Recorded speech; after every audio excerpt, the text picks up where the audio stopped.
Hello dear student, welcome to your channel VET west exam तैयारी। हम railway NTPC group D के जो previous year question हैं वो कर रहे हैं। उसमें ये क्वेश्चन होंगे जो आगे पूछे जाएंगे और वो क्वेश्चन हो सकते हैं सीजीएल या एमटीएस या सीएचएसएल के भी क्वेश्चन हो सकते हैं, क्योंकि वही क्वेश्चन हो सकता है। देखो पेपर तो वही कराएंगे, वो क्वेश्चन उसका कॉपी किया उन्होंने, उसको कॉपी किया, वही सिस्टम है। तो इसी वजह से सभी क्वेश्चन हो एसएससी के भी होंगे और रेलवे के भी होंगे क्वेश्चन। चलो हम अपने फर्स्ट क्वेश्चन की तरफ चलते हैं। उससे पहले मैं एक चीज़ आपको बता दूं, क्योंकि आज हम मॉक टेस्ट नंबर 9 कर रहे हैं, लेकिन इसमें कितना प्रिंट है, 8 मॉक टेस्ट ऑलरेडी हो चुका है। आप क्वेश्चन नंबर फर्स्ट की तरफ चलते हैं। फर्स्ट क्वेश्चन है, सिंधु सभ्यता के निम्नलिखित में से किस स्थल में ग्रेट वाथ विशाल स्नानागार पाया जाता था?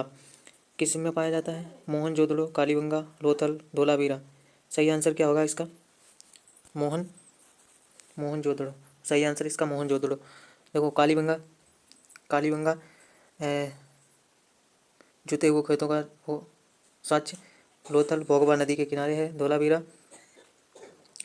और देखिए इसके बारे में थोड़ी जानकारी और लेते हैं मोहनजोदड़ो के बारे में। प्राचीन मोहनजोदड़ो में जो ग्रेट बात है, मतलब विशाल स्नानागार, प्राचीन सिंधु घाटी सभ्यता की सबसे बड़ी बस्ती कौन है? मोहनजोदड़ो।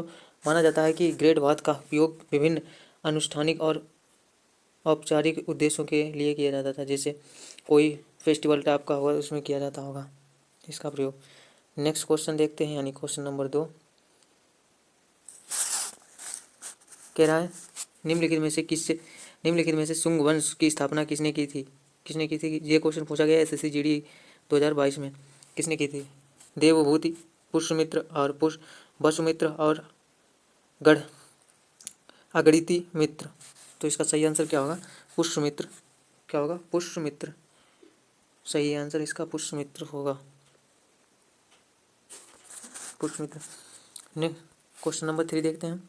निम्नलिखित में से किसे मौर्य राजा के शासनकाल में कलिंग युद्ध लड़ा गया था? किसके समय? चंद्रगुप्त मौर्य, चंद्रगुप्त, अशोक, बिंदुसार और दशरथ। दशरथ तो आंसर हो ही नहीं सकता, क्योंकि तो इसीलिए आंसर क्या होगा? चंद्रगुप्त हो या अशोक हो या बिंदुसार। तो सही आंसर इसका होगा अशोक। किसने लड़ा था? अशोक ने बहुत सारे मतलब अत्याचार टाइप में किया था। फिर उसने कलिंग के युद्ध की विजय के बाद में उसने हथियार को मतलब कोई भी युद्ध नहीं लड़ा। क्वेश्चन नंबर नेक्स्ट देखते हैं 3। गो शब्द जिसका अर्थ गाय है, जो गाय है से बहुत सारे शब्द व्युत्पन्न हुए हैं। वैदिक काल में एक धनी व्यक्ति देश को कहा जाता था। क्या कहा जाता? गोमत, गोत्र, गवेषण, गवच। इसका सही आंसर होगा गवेषण होगा, नहीं गवेषण नहीं, गोमत। सही आंसर गोमत। नेक्स्ट क्वेश्चन देखते हैं। अशोक ने अपने क्षेत्र में सामाजिक समस्याओं को हल करने के लिए देश को नियुक्त किया था।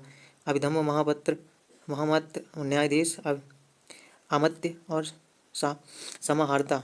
तो सही आंसर इसका क्या होगा? अभिधम्म, महामात्य। नेक्स्ट क्वेश्चन देखते हैं। कौटिल्य ने निम्नलिखित में से कौन सी पुस्तक लिखी थी? बच्चे को क्वेश्चन का आंसर पता होगा, अगर आपको नहीं पता है तो बहुत गलत बात है। अर्थशास्त्र, सूक्तावली, मुद्रा राक्षस, इंडिका। सही आंसर अर्थशास्त्र। किसने लिखी थी? कौटिल्य ने। अर्थशास्त्र किसने लिखे थे? कौटिल्य ने। नेक्स्ट क्वेश्चन देखते हैं। हड़प्पा नगरों के निम्नलिखित में से किस भाग को गढ़ के नाम से जाना जाता था? गढ़ के नाम से जाना जाता था। किस नाम से जाना जाता था? उत्तर, पूर्व, पश्चिम और दक्षिण। सही आंसर इसका होगा पश्चिम भाग को। किसका? पश्चिम भाग को। नेक्स्ट क्वेश्चन देखते हैं। निम्न में से कौन सा शहर पांड्या साम्राज्य का बंदरगाह था? पांड्या साम्राज्य का बंदरगाह था तेनकासी, कोरकाई, बिंदुनगर, डिंडीगुल। तो सही आंसर इसका क्या होगा? कोरकाई। क्या आंसर सही होगा? कोरकाई। नेक्स्ट क्वेश्चन देखते हैं। प्राचीन भारत में महाजनपदों के शासक फसलों की उपज देश के दर से कर वसूलते थे। कितनी की दर से? 1/6 भाग का, 1/4, 1/3, 1/5। तो सही आंसर होगा 1/6। कितना? 1/6। नेक्स्ट क्वेश्चन देखते हैं। एक किले के बारे में निम्नलिखित कथनों पर विचार कीजिए। एक किला, इसे मूल रूप से मनकल के नाम से जाना जाता था। इसे दूसरा कथन दो है, इसे वर्ष 1143 में एक पहाड़ी की चोटी पर बनाया गया था। उपरोक्त कथनों में से किस किले के बारे में बात की जा रही है? कौन सा किला है? गोलकुंडा का किला, दौलताबाद किला, गोलकुंडा का किला, किला अगुआड़ा, चित्रदुर्गा किला। तो इसका सही आंसर होगा गोलकुंडा का किला। ये देखो, ये मनकाल के नाम से जाना जाता है और ये 1143 ईस्वी में पहाड़ी की चोटी पर बनाया गया था। दोनों कथन सही है गोलकुंडा के लिए, गोलकुंडा के किला के लिए। नेक्स्ट क्वेश्चन, चोल काल में स्कूल के रखरखाव के लिए भूमि को क्या कहा जाता था? वेलन वगई, देवदान, ब्रह्मदेव, साला भोग। तो इसका सही आंसर होगा साला भोग। वेलन देवदान, देवताओं के लिए दान की गई भूमि देवदान कहलाती है। ब्रह्मदेव, जो ब्राह्मणों को दी गई दान ब्रह्मदेव। बेलन वगाई, जो वेलन वगाई को दी गई भूमि को बेलन वगाई भूमि। सेकंड को सही हैं।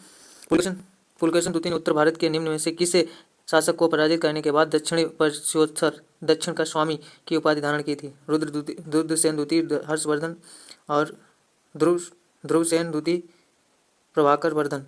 तो इसका सही आंसर होगा हर्षवर्धन। सही आंसर क्या होगा? हर्षवर्धन। नेक्स्ट क्वेश्चन देखते हैं। निम्न में से कौन सा कथन शक वंश के संदर्भ में सही है? ये फर्स्ट, शकों के कुछ राज्य लगभग 500 वर्षों तक टिके रहे। सेकंड, लगभग 2200 ईसा पूर्व शकों के बाद कुषाणों का शासन स्थापित हुआ। इसका सही आंसर क्या होगा? इसका सही आंसर फर्स्ट वाला होगा। फर्स्ट, केवल एक। क्या है? शकों के कुछ राज्य लगभग 500 वर्षों तक टिके रहे। सेकंड वाला नहीं, गलत है। सेकंड क्वेश्चन देखते हैं। हर्षचरित संस्कृत में द्वारा देश के द्वारा लिखी गई। किसके द्वारा? नागसेना, बाणभट्ट, हर्षवर्धन और हरिसेना। तो इसका सही आंसर क्या होगा? इसका सही आंसर होगा बाणभट्ट। क्या सही आंसर होगा? बाणभट्ट के द्वारा लिखी गई। सेकंड क्वेश्चन देखते हैं। निम्न में से कौन सबसे प्रसिद्ध शासक था जिसने कठियावाड़ा में सुदर्शन झील का जीर्णोद्धार करवाया था? जीर्णोद्धार मतलब दोबारा रिन्यू करवाया था। किसने करवाया था? रुद्रशंभा सेकंड, रुद्रदमन फर्स्ट और चस्ताना मोश। तो सही आंसर क्या होगा? रुद्रवर्मन फर्स्ट। कौन सा सही आंसर होगा? रुद्रदमन फर्स्ट। नेक्स्ट क्वेश्चन देखते हैं। निम्नलिखित में से कौन 1861 में भारतीय पुरातात्विक सर्वेक्षण ASI के निदेशक बने और उन्हें प्रायः भारतीय पुरातात्विक के जनक के रूप में जाना जाता है? किससे जाना जाता है? अलेक्जेंडर कनिंघम, डोमिनियल एग्थिंग और एयू होम और जेम्स प्रिंसेस। तो सही आंसर इसका क्या होगा? Alexander Cunningham. सही आंसर अलेक्जेंडर कनिंघम। इसको एयू होम ने कांग्रेस की स्थापना की। नेक्स्ट क्वेश्चन देखते हैं। निम्न में से किसने मैगस्थनीज को समुद्रगुप्त मौर्य के दरबार में भेजा था? किसने भेजा था? समुद्रगुप्त मौर्य के दरबार में भेजा था।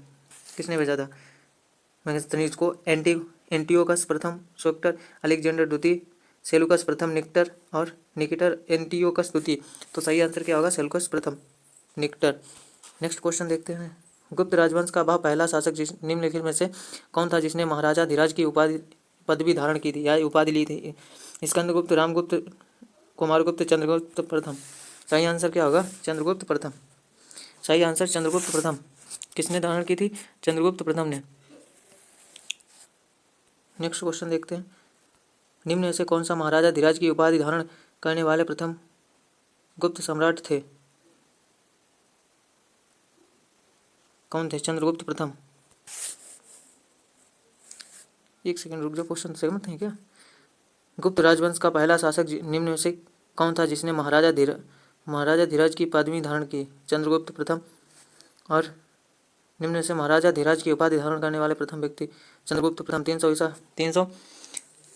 320 से 335 ईस्वी तक चंद्रगुप्त प्रथम का शासनकाल था।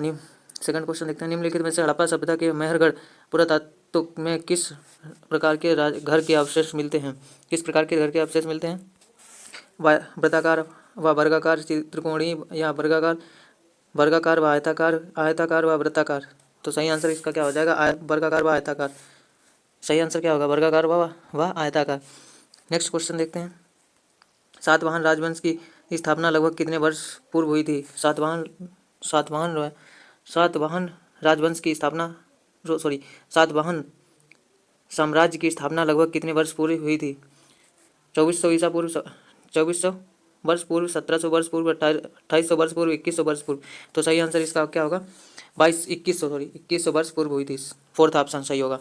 नेक्स्ट क्वेश्चन देखते हैं। निम्न में से किसे चोल शासक ने तंजावुर में बृहदेश्वर मंदिर का निर्माण करवाया था? सभी को आंसर पता होगा। राजेंद्र प्रथम, राजेंद्र द्वितीय, विजयपाल, विजयालय और राजा प्रथम। तो इसका सही आंसर क्या होगा? राजा प्रथम ने करवाया था। नेक्स्ट क्वेश्चन देखते हैं। बाबर के 4 पुत्रों में सबसे बड़ा पुत्र कौन था? यहाँ सबसे बड़ा पुत्र कौन था? कामरान, आस्किरी, हुमायूं, हिंदाल। सही आंसर क्या होगा इसका?